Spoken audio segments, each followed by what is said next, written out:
വളരെ ചിലവ് കുറഞ്ഞ രീതിയിൽ പഴനിയിലേക്ക് ഒരു യാത്ര പോവുകയാണ്. ആ യാത്രയിൽ നിങ്ങളെയും ഒപ്പം കൂട്ടുന്നു. Welcome back to my channel life with love Achu.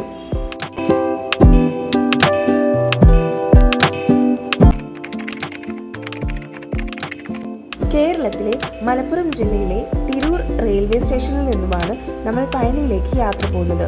കേരളത്തിൽ നിന്നും വളരെയധികം ആളുകളാണ് തമിഴ്നാട്ടിലെ പഴനിയിലേക്ക് എത്തുന്നത്. അപ്പം നമ്മൾ നമ്മുടെ കുടുംബക്ഷേത്രത്തിലെ ഉത്സവം കഴിഞ്ഞതിന് ശേഷം അതുമായി ബന്ധപ്പെട്ടാണ് പഴനിയിലേക്ക് പോകുന്നത്. തിരൂർ റെയിൽവേ സ്റ്റേഷനിൽ നിന്നും ട്രെയിൻ ടിക്കറ്റൊക്കെ എടുത്തു ഞങ്ങൾ എല്ലാവരും കറക്റ്റ് പ്ലാറ്റ്ഫോമിലേക്ക് പോവുകയാണ്. വളരെ ചിലവ് കുറഞ്ഞ രീതി ആയതുകൊണ്ടും ഒട്ടനവധി പേര് നമ്മളുടെ കൂടെ ഉള്ളത് കൊണ്ടും നമ്മൾ ട്രെയിൻ മാർഗമാണ് പഴനിയിലേക്ക് പോകാനായി തിരഞ്ഞെടുത്തത്.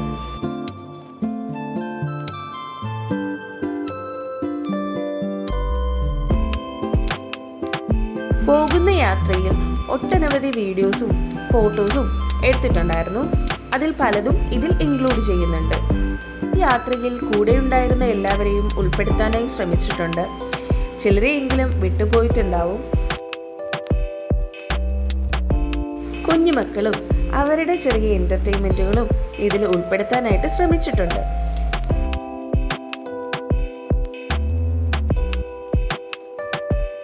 വളരെ മനോഹരമായിട്ടുള്ള ഒരുപാട് കാഴ്ചകൾ കണ്ടുകൊണ്ടാണ് ഈ യാത്ര മുന്നോട്ട് പോകുന്നത്. ചില സിനിമകളിലെ ലൊക്കേഷനുകളും പോകുന്ന വഴിക്ക് നമുക്ക് കാണാനായിട്ട് കഴിഞ്ഞിട്ടുണ്ടായിരുന്നു. അതുപോലെ തന്നെ പ്രകൃതിയോട് ഇണങ്ങി നിൽക്കുന്ന ഒരുപാട് കാഴ്ചകൾ ട്രെയിനിൽ പോയത് കൊണ്ടാകാം ആസ്വദിക്കാനായിട്ട് കഴിഞ്ഞിട്ടുണ്ടായിരുന്നു. കഴിയുന്ന അത്രയും കാഴ്ചകൾ ഇതിൽ ഉൾപ്പെടുത്താനായിട്ട് ശ്രമിച്ചിട്ടുണ്ട്. അങ്ങനെ നമ്മൾ പഴനി റെയിൽവേ സ്റ്റേഷനിൽ എത്തിയിട്ടുണ്ട്. റെയിൽവേ സ്റ്റേഷനിൽ നിന്നും 5 കിലോമീറ്ററും ബസ് സ്റ്റാൻഡിൽ നിന്നും 3 കിലോമീറ്ററുമാണ് പഴനിയിലേക്ക് ഉള്ളത്. നിങ്ങൾ ആദ്യമായിട്ടാണ് പോകുന്നതെങ്കിൽ പ്രത്യേകമായി ശ്രദ്ധിക്കുക. ഓട്ടോറിക്ഷയും കുതിരവണ്ടിയും അവിടെ അവൈലബിൾ ആയിട്ടുണ്ടാകും. അപ്പോൾ ഫിക്സഡ് ആയിട്ട് ഒരു എമൗണ്ട് പറഞ്ഞതിന് ശേഷം മാത്രം നിങ്ങൾക്ക് ഇഷ്ടമുള്ള സവാരി ചൂസ് ചെയ്യുക. കാരണം നമ്മൾ ആദ്യമായിട്ടാണ് പോകുന്നതെങ്കിൽ പറ്റിക്കപ്പെടാനുള്ള ഒരുപാട് ചാൻസസ് അവിടെ നിലനിൽക്കുന്നുണ്ട്.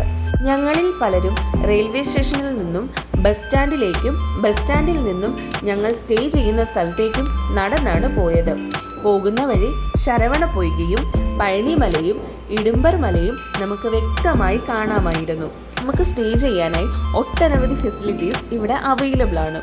ഗവൺമെൻറ് നടത്തുന്ന സ്ഥാപനങ്ങളാണെങ്കിലും അല്ലാതെയും നമുക്ക് ഒട്ടനവധി ഹോട്ടൽ റൂമുകളും ഇവിടെ അവൈലബിൾ ആയിട്ടുണ്ട്. നിങ്ങൾക്ക് ഇഷ്ടമുള്ളത് ചൂസ് ചെയ്യാം. ചൂസ് ചെയ്യുമ്പോൾ നിങ്ങൾ ടൈമും എമൗണ്ടും കറക്റ്റായിട്ട് ചെക്ക് ചെയ്യുക. അങ്ങനെ ബസ് സ്റ്റാൻഡിൽ നിന്നും ഞങ്ങൾ താമസിക്കാനുള്ള സ്ഥലത്തേക്ക് ഞങ്ങൾ നടന്ന് എത്തിയിട്ടുണ്ട്. ഈ കാണുന്ന പാലാഴി മഠം എന്ന് പറയുന്ന സ്ഥലത്താണ് ഞങ്ങൾ എല്ലാവരും എല്ലാ വട്ടവും താമസിക്കാനായി ചൂസ് ചെയ്യുന്നത്.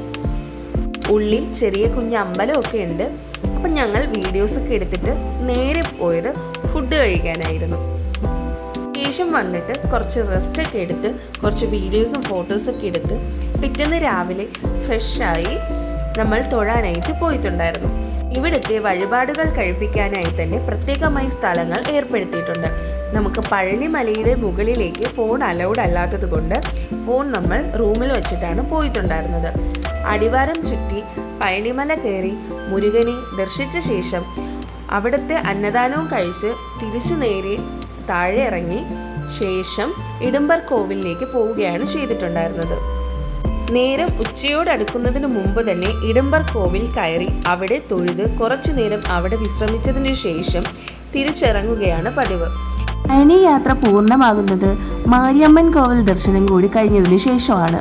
കഴിയുന്ന സമയം നമ്മൾ മാരിയമ്മൻ കോവിലിലും കൂടി പോകാറുണ്ട്. അതിൻ്റെ വീഡിയോ മറ്റൊരു ലോങ് വീഡിയോ ആയി ചെയ്യുന്നതാണ്.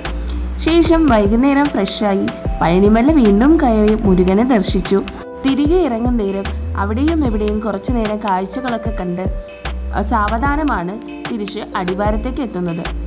അവിടുത്തെ ചെറിയ ചെറിയ കടകളിൽ നിന്നും ആവശ്യമായ കുറച്ചധികം സാധനങ്ങളൊക്കെ വാങ്ങി തിരിച്ച് നേരെ റൂമിലേക്ക് പോകും.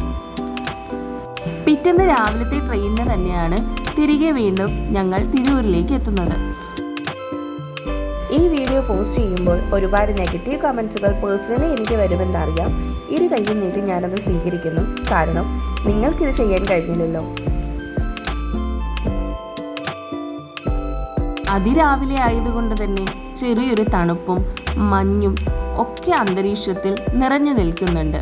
ഈ റെയിൽവേ സ്റ്റേഷനിലും ആ ഒരു അന്തരീക്ഷത്തിൻ്റെ വൈബ് പ്രത്യേകമായി തന്നെ ഫീൽ ചെയ്യുന്നുണ്ട്.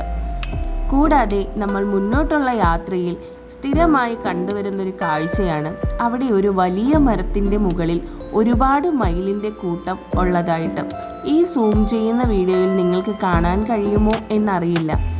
കണ്ണിന് കാണാൻ കഴിയുന്നത് ക്യാമറയിൽ പകർത്താൻ കഴിയില്ല എന്ന് പണ്ടാരോ പറഞ്ഞ് കേട്ടിട്ടുള്ളത് പോലെ എൻ്റെ ക്യാമറയിൽ ആ കാഴ്ചകൾ പകർത്താനായി കഴിഞ്ഞില്ല കേട്ടോ.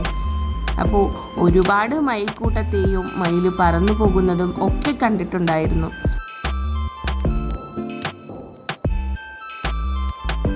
വളരെ എൻജോയ് ചെയ്തൊരു യാത്ര തന്നെയായിരുന്നു. എന്നാൽ ഒരുപാട് ഭക്തിപൂർണമായിട്ടുള്ളൊരു യാത്രയുമായിരുന്നു. ശേഷം അമ്പലത്തിൽ വന്ന് ഫ്രഷായി മാലയൂരുന്ന ചടങ്ങാണ് ഈ കാണുന്നത്.